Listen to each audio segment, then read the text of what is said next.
ஆஹா கல்யாணம் அடுத்த வார எபிசோடில் பார்த்தீங்க அப்படின்னா இந்த மாதிரி விஜய் வந்து பிரபா தான் எனக்கு பிடிக்கும், பிரபா தான் என்னோட வருங்கால ஒய்ஃபாக இருக்கணும்னு நான் ஆசைப்பட்றேன்னு சொல்லிட்டு மகாகிட்டே சூர்யாகிட்டே கேட்டதை பார்த்தீங்க அப்படின்னா அனாமிகா கேட்டுருவாங்க. அதனால பார்த்தீங்கன்னா வேணுனே பிரபாவை வெறுப்பேற்றணும், பிரபாவை விஜய் வாழ்க்கையிலேருந்து எடுக்கணும் அப்படின்னு சொல்லிட்டு அனாமிகா பார்த்தீங்கன்னா வேணுனே விஜயை வந்து பிரபா முன்னாடி கொஞ்சுவாங்க. அது மட்டும் இல்லாமல் விஜயை வந்து அவங்க அப்பா வீட்டுக்கு கூப்பிடுற மாதிரி வந்து ஃபோன் பண்ணி அவங்களா பேசிப்பாங்க. இதெல்லாம் பார்த்தா பிரபாவுக்கு ரொம்பவே டென்ஷன் ஆகும், ரொம்பவே கன்ஃபியூஸ் ஆகும், என்ன பண்ண தெரியாமல் முழிச்சிட்டு இருப்பாங்க.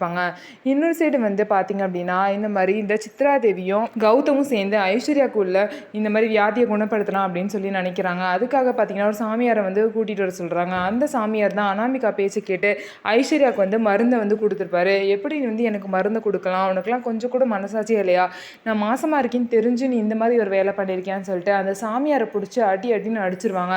அது மட்டும் இல்லாமல் வெளியே போய் இந்த மாதிரி ரொம்பவே வந்து மோசமாக இருக்கா, அதனால் இதை சரி பண்ணவே முடியாது, இப்போதைக்கு யார் வந்தாலும் அப்படின்னு சொல்லிட்டு நீ போய் சொல்லணும்னு சொல்லிட்டு அந்த சாமியாரை மிரட்டி அதே மாதிரி கௌதம் கிட்டேயும் சித்ராதேவி கிட்டேயும் ஐஸ்வர்யா வந்து சொல்ல வச்சுருவாங்க.